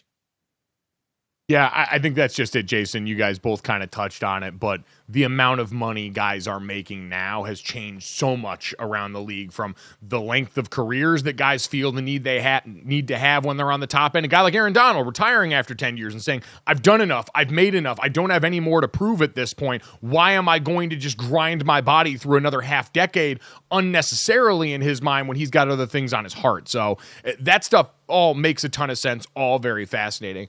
I want to circle back and finish on the win total conversation and some of those that just went up here, because there was one that stuck out as really interesting to me. Like, the Chiefs and the 49ers leading the way, their win totals set at 11.5 each respectively. Baltimore also in that crowd as well. I think we also all kind of expect that for those teams, right? The 49ers are going to win 12 games again. It's a great roster. Any of the things that we're talking about there are at the margins here. The interesting one for me is Philadelphia sitting there at 10.5. Like, it's a lot of belief in a team that had the rails absolutely fall off, albeit at 10 games last year. Like, they had looked great at the early portion of the season. But Jason, I don't know at this point. I guess looking around at the rest of the NFC East, it's not like you're saying, hey, Washington's going to be in a new quarterback. The Giants seem like they're in a bit of a transition time. The Cowboys could be falling apart in front of our eyes right now. And Philly still does have a lot of talent, but you've got 2 more new coordinators coming in, a defense that's still trying to figure out and negotiate all these new parts. It seems like Hassan Reddick's probably going to be gone. Other players could leave that defense as well. So how do you look at that team that has been one of the premier teams in the NFC for the last few seasons? Yeah, I think we're sleeping on the demise of the Eagles right now, and we're actually sleeping on the Cowboys overall. I don't think the Cowboys are falling apart in front of our eyes. I think the Cowboys going all in meant just staying consistent and not reaching where they don't need it. Last time I checked, they won a boatload of games last year. There was no one player on free agency that was suddenly going to make the Cowboys figure out how to win a playoff game. Like maybe they could have brought a dog into the locker room that changes some of that culture. Sure, I'll buy that. But for the Eagles, you got big problems to solve. And what have we learned this year? We've learned over the course of the last couple of years that even the greatest coach in modern NFL history suddenly doesn't look all that great if they pick bad coordinators. So you've got to start to look at the Eagles and say, okay, your head coach is not just responsible for the development of players. He's responsible for the development of his staff. And the Eagles have not done a good enough job of that. So I'm not going to give them benefit of the doubt that new coordinators come in and are seamless, because we already did that and that didn't work. And also, this defense can't figure out a pass rush. Like, what are they doing? So I think there are more holes on Philly than anybody thinks. I'd take the under on that win total. Well, I would say this, though, Jason, if you're going to credit the Cowboys for standing pat this offseason with a roster that won a bunch of games, the Eagles still did win a bunch of games, and they've actually tried to address some of their deficiencies this offseason, bringing in some of the guys they did. You mentioned pass rush here. They took a bet on Bryce Huff coming over from the Jets and being able to take production in limited snaps and extrapolate it out. They've addressed some stuff at the linebacker level. They brought C.J. Gardner-Johnson back over here in a secondary, especially on the inside, that struggled, and they changed up the coordinator to try and get more competent adults in the room in Kellen and Vic Fangio. So I would say the Eagles, I mean, they've had an offseason where at the very least Cowboys fans are sitting there wondering when their team's going to do anything, Dad. The Eagles actually went out and did stuff to help their roster in the places they were deficient, and they've still got a boatload of talent there to begin with on offense. Do we think Sirianni is one of the main guys that's going to be on the hot seat? Super Bowl a couple of years ago, now 3rd year in a row, 3 different O coordinators, 3 different D coordinators? I mean, not a hotter seat than Mike McCarthy. No, you're right. Every year for him. Like, it shouldn't be a hotter seat than it is for McCarthy. I do think the Cowboys are more consistent than they get credit for being. Like, Jerry Jones has turned out to be a pretty, let's wait and see, I get it, I understand it, owner. And every year we're like, oh, this year he's going to fire everybody and they're not going to take care of Dak. Like, I think the Dak thing is curious right now. I really do. Like, I think it's curious that they haven't taken care of that contract. But I think the Cowboys have been patient. I believe, yes, Sirianni, like, think about this. Sirianni and Daboll, not that long ago, were considered can't miss. Oh, my God, we got our guys. Now, both of them, I would argue, are wildly on the hot seat. If things go off the rails, they could both lose their jobs in this season. Guys, I'd just like to add, off the rails. That is our time with Jason Fitz, always going off the rails. Check him out at Jason Fitz on Twitter. Check him out hosting and doing a great job over at Yahoo Sports and Fox Sports Radio. And 300 million streams in, Jason packing up his vanity kit, getting ready for his next stop along the media trail. Golic, someone said my question was not stupid. Someone said my question was a good question. Yeah? You guys are stupid. Yeah, you're stupid.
Welcome back to GoJo and Golic. Mike Golic Jr., Mike Golic Sr., and you guys may remember one of the coolest stories in sports from this last year. One of the most decorated collegiate athletes all time in the sport of field hockey at North Carolina, going immediately from the field herself into the coaching chair, becoming one of the youngest coaches in the NCAA, and then immediately drafting off all of that national championship, all those player accolades herself, goes out and wins a national championship in her first year as the head coach, and joins us now, Erin Matson, Tar Heel great, kind enough to give us some time. And Erin, have you had time to kind of let all of this sink in? I mean, so much of the rest of the outside world was captivated by your story because of how quickly you just jumped into this chair and had success. Yeah, a little bit. It's good to be here also. Thanks for having me, but it's definitely sunk in a little, but I actually, funny timing. I texted my boyfriend on the way into work today, and I'm like, I can't believe I'm the head coach. Like, it's still crazy to think about. And I'm living my dream. The girls and the team and the staff, everyone's phenomenal. It's sunk in what we did last fall, but it's crazy too. You guys know, you've talked to coaches before, but we're already thinking about next year. And right after the championship, it was already back to planning mode. So we definitely reveled in the celebration tour. But they've been hard at work this spring. But I mean, the career you had as a player, were having 4-time NCAA champ, and then again going right into coach and being a national champion. What is it like for you when you hear? Because I've seen this in a number of places. She goes down as one of the most decorated athletes in North Carolina history, with Michael Jordan, Mia Hamm, Tyler Hansborough. You hear your name with those greats from your school. Yeah, it still leaves me speechless. I think, a school like Carolina, with the legacy we have, whether it's players, coaches, anything, there's excellence here. But for my name to be uttered in a sentence with the greatest of all time, it's pretty amazing. I definitely don't take it for granted. And those people, they're great athletes, and we remember them for what they did on the court or field or whatever. But I've been fortunate to, be surrounded by them and many others who are great. And I think just to their core, they're good people who did something amazing in their sport, but something amazing for the university. So I'm happy to just be associated with them. And listen, you played under Erin Matson, who had spent 42 years there, who had been one of those premier names in the sport and in this program. When did you know this was something you wanted to do, head coaching?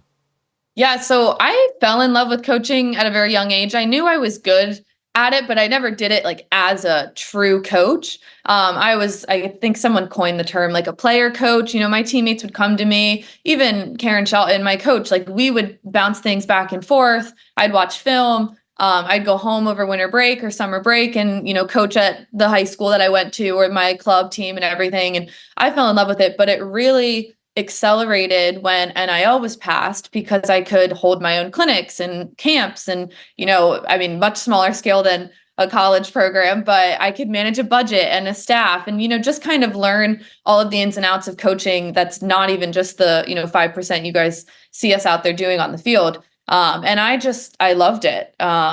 So I still at that point didn't know I would, maybe someday be a coach. I always joked and said, if there was any place, it would have to be Carolina. I couldn't see myself going to another school and putting on royal blue or orange, and preaching and being like, come here, it's the best place on earth. Like, it wouldn't feel real. So I always was like, it's never going to happen. And then it quickly started to happen. So it all was very quick, and it, there was a season at hand, but then our coach announced her retirement, and it was right into interviews and the hiring process and everything. But I've always loved coaching. I just didn't know, the stars would align like they did.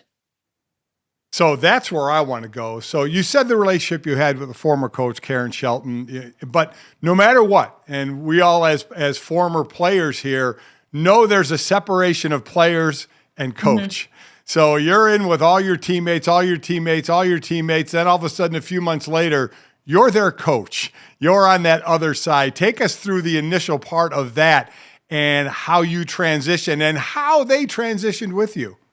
Sure. And I guess I'll start with the, cliche lesson or whatever you want to call it of, everything matters. And, how I acted as a freshman and a sophomore mattered to how they accepted me as their coach. And I had no idea about that. But, growing up, my parents raised me right and they taught me lessons. And, Carolina taught me lessons and Coach Shelton taught me lessons before any of this, was even a topic of discussion. So I think just the way I acted as a player and captain and teammate and everything over the years and the way I represented Carolina obviously helped with that transition. But I think what was huge for us was the transparency piece of it. And I think, starting with the application process, I told them straight up before I even applied that I was going to. I didn't want them to hear rumors or this and that. Like, I wanted them to hear it from me. I had their support. And then throughout the interview process, I had their support and it was great. And I was going through it and acting professionally. And then when I was named coach, in our first meeting, we talked about just that: transparency, communication, and respect. Transparency of, look, we have to lean on each other. I think that's the only way it's going to work. And any coach needs to create that secure, stable environment. So I was very vulnerable with them. I'm not going to know all of the answers, but you guys know on how I acted in the past and how I carry myself. I'll figure out the right questions to get to the right answers. I will bend over backwards for you. I'll run through a brick wall, whatever. But I wasn't going to come in and, dictate and bark orders and whatever. And I knew I had to learn from them and they had to learn from me. And with that, the obvious over communication, they laugh because I was very vocal on the field and I'm the same. If you can't tell, I like talking. So we over communicate and lean on that. And then, the respect thing, it was we all know the, boundaries that are there for player and coach. Everybody knows that. But I think for our situation, it was respecting those that are obvious in there, but also figuring out what those other boundaries and what that respects look like for our unique situation. And it's, it was one way last season when I played with everybody on the team. It'll be another thing this year and the next year when half of it was my teammates and half are recruits. And then it'll be a completely different definition of respect, if you will, in 4 years when it's totally my recruits, so I think, again, the way transparency, communication, and respect all kind of fell together, they responded great to it. And it really helped us. And I will, definitely lean on those to move forward. I think that's incredible, trying to negotiate the difference there. I think you mentioned now going from the championship this last year, already building towards next season. We've got about a minute left here, but I'm curious for you, whether it's what you learned yourself, advice from some of the other coaches on campus or your former coach, one thing that all right, I learned this from last year and I want to do maybe a little bit differently this year. Sure. Great question. Two-parted answer. That first thing that came to mind when I sat down with Mac Brown before I was hired and just picked his brain, he told me a line, and I've said it before, but they have to know you will fight for them. And I took that to heart. And I think it really worked last season with the players. They need to know that I will do anything possible to set them up for success. Same with the staff, everyone around me and in this bubble of Carolina field hockey, they need to know that I will fight for them.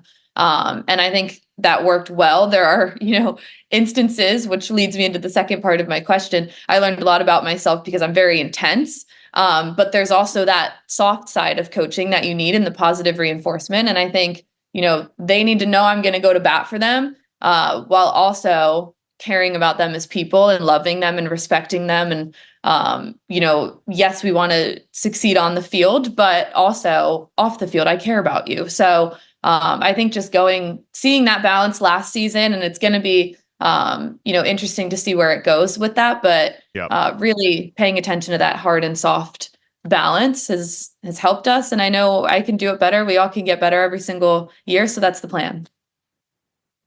Erin, we're excited to watch you continue to grow in this role that you're already so successful at. Congratulations on everything. Thank you for giving us some time, and best of luck this upcoming season. There can be a lot of eyes on you now. We're looking forward to watching. Thank you. We'll keep it exciting. I appreciate you guys.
Welcome back to GoJo and Golic. Mike Golic Jr., Mike Golic Sr., Emerson Lazio. We're all just sitting around here so dejected now.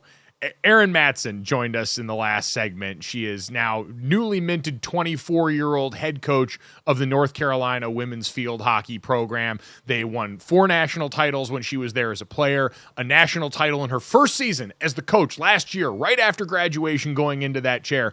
And we just had her on this show for 10 minutes. And that was the most composed, mature adult that's been on this show in God knows how long. And she is 10 years my junior. Dad, I don't even want to do the math in your part there and shame you like this. But we all just walked away so dejected because she is already so much more of a composed adult than any of us have even attempted to be. She's 37 years younger than me. 10 years younger than you. She just turned 24 a month ago on St. Patrick's Day. Oh, and she is more mature than we have ever been in our lives, let alone what you and I were doing at 24, which was still, putting on pads and trying to hit people for a living. You're right. It's one of the most composed people I have ever heard talk about anything. I mean, what a bright, already a great now and such a bright future for her. Incredible.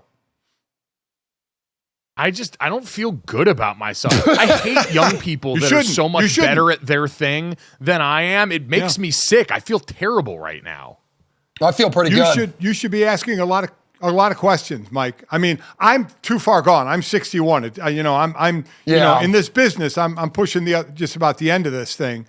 But for you, I mean, you Mike, you need to kind of reassess. You need to go stand in front of the mirror for a long time after this show and try and figure out what the hell's going on. I learned more from her in 10 minutes than I've learned from you in 34 years. That was easy. I'm sitting over here taking notes here. I'm thinking about becoming a better me right now. I mean, maybe I should see if she's taking adoptees. Maybe I can be her son. Yeah. Go. Just go then. Wow. Just go. Wow. Tell your mother that. Go ahead, tell your mother that. No, Mom's done a great job. This is about you. Don't bring mom into this. This is about you. Yeah, buddy. Don't project, a joke that senior. I clearly didn't.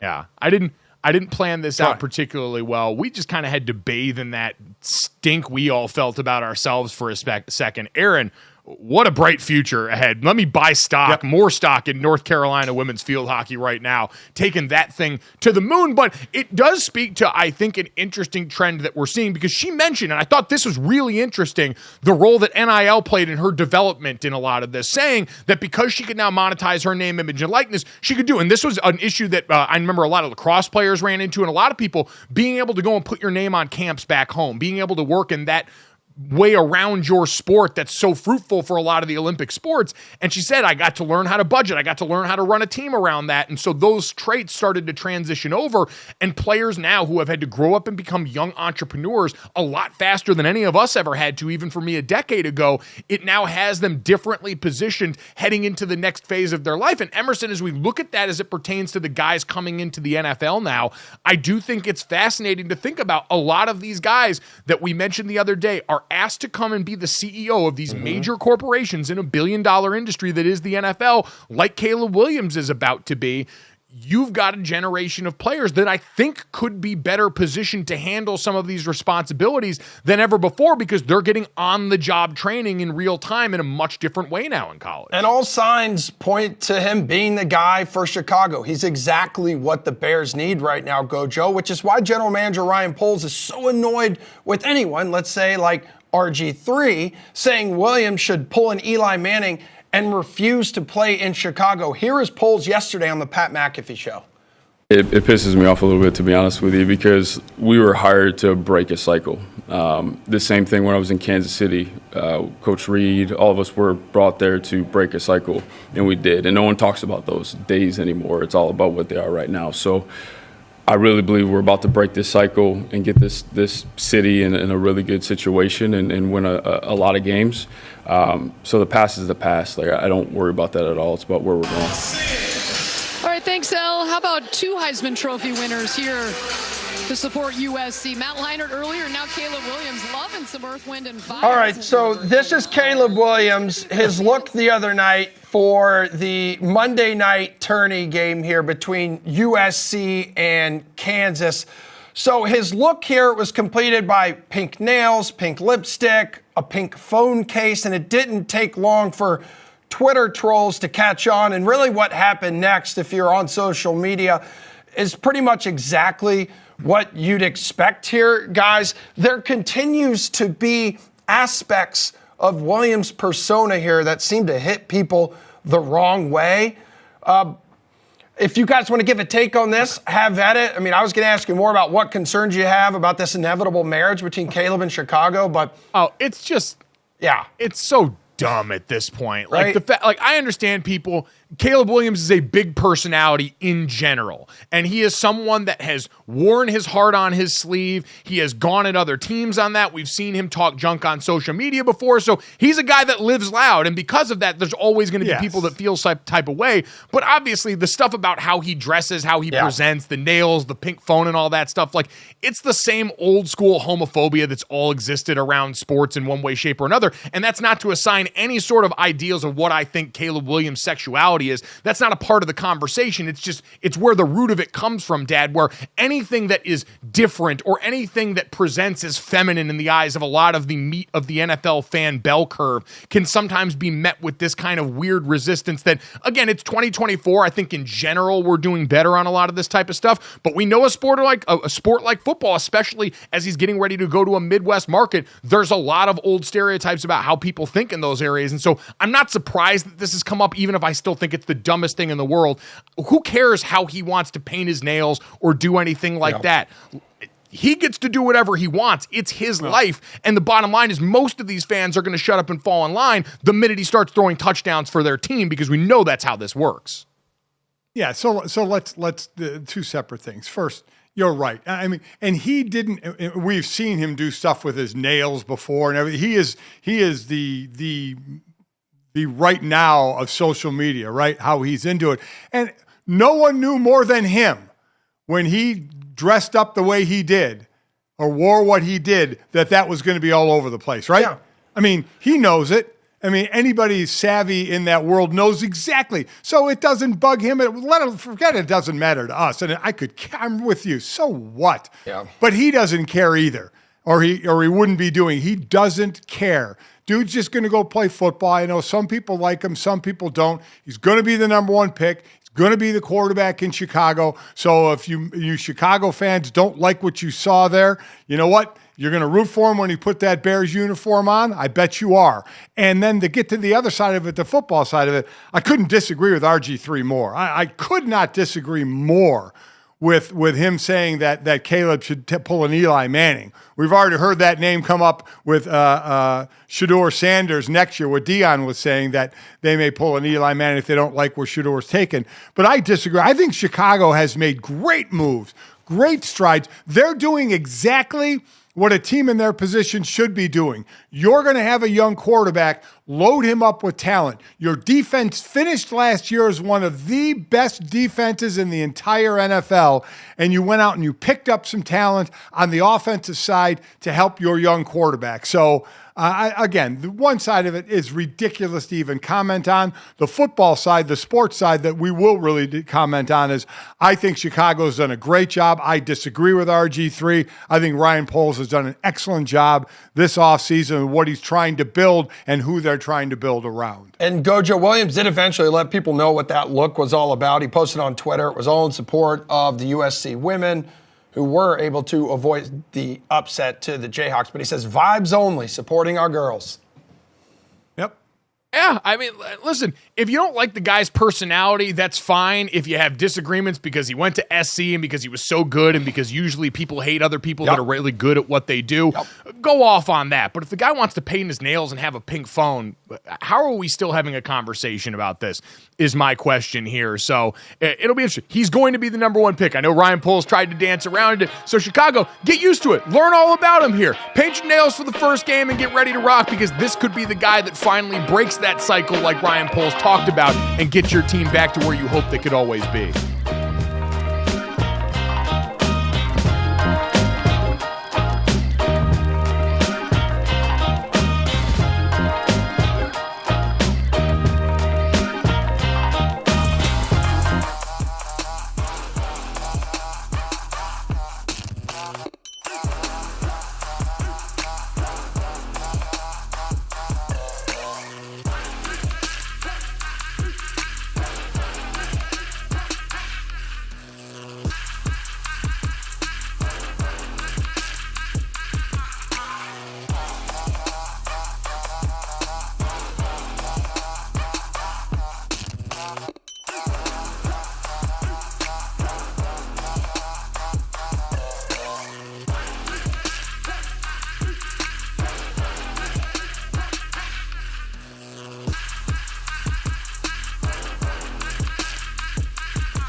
All right, time to finish off the show the way we always do. This, that, the third. 3 quick stories to send you into the rest of the day. As always, download, subscribe, rate, review us. Leave us a 5-star rating. Seriously, please, for the love of God. And check us out live Monday through Friday from 8 to 10 a.m. Eastern here if you can on the DraftKings Network. You can catch the best of GoJo and Golic on the radio wherever you get your VSiN from noon to 1 p.m. Eastern. And then, of course, if you miss any of the show live or our great guests, and we had a bunch of them today, thank you to Jeremy Roach, Duke star point guard, as they get set to take on Houston in the Sweet 16. Our buddy Jason Fitz from over at Yahoo Sports, and North Carolina women's field hockey head coach Erin Matson, who was kind enough to join us in the second hour. If you miss any of that, get it wherever you get your podcast or right here on YouTube as soon as we get done with the show. And guys, let's get this started with a little bit of food-related news that also allows us to touch on our Starch Madness bracket, because I don't know if you saw yesterday, McDonald's announced that rolling out in U.S. locations by 2026, they're going to start selling Krispy Kreme donuts there. Now, I've seen a little bit of Twitter reporting from people that there are certain regional locations already doing this right now that are combining two of our nation's great fast food chains. So, Dad, chomping at the bit to get to this one, how do you feel about this sort of merger? Oh, big fan. We've seen it already. I think it's Wendy's and Subway have brought in Cinnabon. So we're starting to see this already, and now McDonald's, and you're right, right now it's starting for the McDonald's and Krispy Kreme. I believe it's starting in Louisville. So that's one of the places it's starting. They said within the next 2 years, it'll be in all the McDonald's in the country. I love it. I love the option. Listen, I like the fast food desserts anyway, as we have them in our Starch Madness. But to have some of the great desserts that are just desserts, just that known for either the Cinnabons or the donuts, to be part of it, I think it's great to have more options. So I'm all for it. I think, and a lot of people have pointed out, like, oh, it's not going to be as fresh as it is at Krispy Kreme. They're going to be stale late in the day, all these different things. I understand the quality is going to take a little bit of a hit because you're not at the main store. This is about ease of access. There are far more McDonald's than there are Krispy Kremes. Yep. And so you're just getting this into the hands of more people. If now all of a sudden you're at a McDonald's and the feeling hits you and you want a little something sweet, the LSS, then you can get that in the form of a beautiful Krispy Kreme donut. So let's not look a gift horse in the mouth on this. This is an objectively good thing, and I'm happy to see them doing it. Speaking of good things, we have got our Starch Madness bracket results from yesterday that we need to touch on here.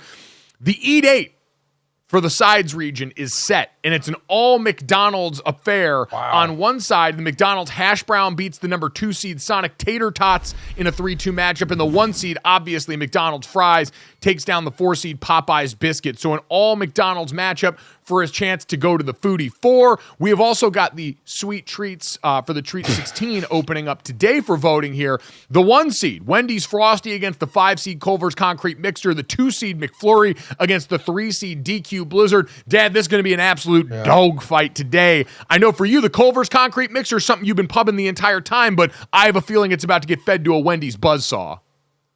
I think it's going to be tough, but I wish people would just not quickly vote, oh, Wendy's Frosty, I'm voting for it. Just think about it. Maybe go out and have both of them. If you haven't had the Culver's Concrete Mixer and you do have one around you, give it a chance first. Yeah. Because I'm voting both lower seeds here, or higher seeds, however you're supposed to say it. I'm voting for the number 5 Culver's and number 3 DQ Blizzard because I love desserts, but I love even more dense desserts. And these are both desserts that you can flip upside down, and they do it. So to show you just how dense it is, I said, I'm about that. I'm a dense person. Give me dense desserts. Those are my 2 votes. Problem is there's Wendy's everywhere. Like Culver's is not everywhere. I know. We had one right by Agreed. us when we lived out in Salt Lake City. The little cheese curd. My wife was absolutely obsessed with those moist mashed potatoes, and their chicken tenders are excellent. I'm a big Culver's guy. All right? I really am. We love Culver's here. We're Midwest bred. Dad is Midwest born, and so there's an appreciation. But we've seen the regional outfits have struggled here against the national change. Exposure is big, and so at GoJo and Golic on Twitter is where you can vote on that. Now, let's get to that, guys. I have been branded as a couple of things now in my career as a sports broadcaster. One has been the mayo guy, but second and a more recent advent has been the possum guy. Back earlier this fall, I encountered a possum below the sink in my bathroom. This is video for those watching on DraftKings Network of the wonderful folks at Manhattan Beach Animal Control being unable to corral the possum that now still lives in my walls and is barricaded in there from the inside out. It was delightful. I learned a lot about possums in that day. Our buddy Matt Barnes, part of the All the Smoke podcast that has joined the Meadowlark and DraftKings family here, apparently also found out the hard way that possums are a thing in Los Angeles the way that I did. Let's take a look at Matt. Look at him. He's mad as What we doing, bro? What we doing? All right, we got the water on. What we doing, homie? All right, here we go. What we doing, bro? There we go. There we go. This way. Not that way. God, whoever said water. Now he's on the run. Hop in. Come on, hop in. Or go ahead and break. Go ahead. Come on now, break. Break. There we go. He's out of here. Go, bro. Go to freedom. Yeah. Wow. If you didn't get to watch this video, he set up a maze of boxes to try and literally box the possum in that had escaped into his kitchen and try and usher it out the open door that he had set up. Amazing ingenuity. I have questions about where Matt Barnes got all of these boxes or how a 6'7" man fits that effortlessly on his countertops in the kitchen. But Dad, needless to say, he weaponized that into content the same way I did. Also had a healthy fear of his opponent in the possum, but cooler heads prevailed here. All I have to say is, at first I was going to get on him for that large person standing on his countertop spraying water at the possum. Then it turns out he found a way to get the possum out. What did you do? You called somebody. You didn't even try and get the possum out. You immediately called somebody. He uses ingenuity. He's showing basketball smarter than football right now on the way he got that possum and set that possum free. So, Mike, I'm a little disappointed, not going to lie. Yeah. Listen, he had more space because he's rich and his kitchen's big. I'm fighting in a phone booth over here, and that's not where you want to be in a battle against a possum, even though they're pretty docile creatures. They're usually not actually trying to bite you. They're more scared of you than you are of them. That's why they poop themselves and play possum to try and mimic being dead, so predators will stay away from them. And their blood temperature is also so low they don't really carry diseases. So actually a welcome part of the home ecosystem here, which is why I tried to deal honestly with the possum here and treat it with the respect that it deserves. So let me ask you, now that you brought the lady in who gave you all this great information about the possum, so if that possum were to return, would you now take a different approach, knowing they're a little more docile, they don't really bite, and knowing more about them, would you try, not to capture it, but to do what Matt Barnes did and try to usher it to safety somewhere, or would you still just, scream and call someone to come help you? Dad, you have someone come and clean your house, someone come and cut your lawn, right? I'm outsourcing that stuff, baby. Outsourcing that stuff. So, Emerson, let's get to the third. Speaking of animals, one that went out in a very interesting blaze of glory in Flacco the Owl. Yeah, the is Flacco elite debate is over. Now the question is, was Flacco elite? Because Flacco is dead. Not Joe, but Flacco the Owl, whose high-flying adventures captivated Big Apple dwellers for more than a year after his escape from the Central Park Zoo. Turns out he was ravaged by pigeon herpes and a toxic soup of 4 different rat poisons when he died. Reminds me a lot of Bernice in Dodgeball when she tested positive for 3 separate types of anabolic steroids and a low-grade beaver tranquilizer. This guy was a legend, man. I mean, you know what? That bird apparently knew its time was going to be short once it got out of captivity, and so decided to go out on his terms. Flacco was already someone that the city mourned. I feel like this should only increase his legend, Dad. Boy, any zoo animal that saw the end of that should just say, I'm going to stay in the zoo. You go out into that real world, you're catching a whole lot of stuff out there that's going to end your life pretty quickly. Yeah, he's like, damn, these rats taste different. Then all of a sudden, he's just high as a kite and just crashing in the buildings. I'm picturing the Idris Elba from Hot Ones. Whoa, God. Recoil of Flacco the Owl. May he rest in peace. Yep. A very, very high-flying piece. If this show elicits those sort of feelings of euphoria, download, subscribe, rate, and review it. Leave it a 5-star rating. Thanks, and we'll talk to you tomorrow.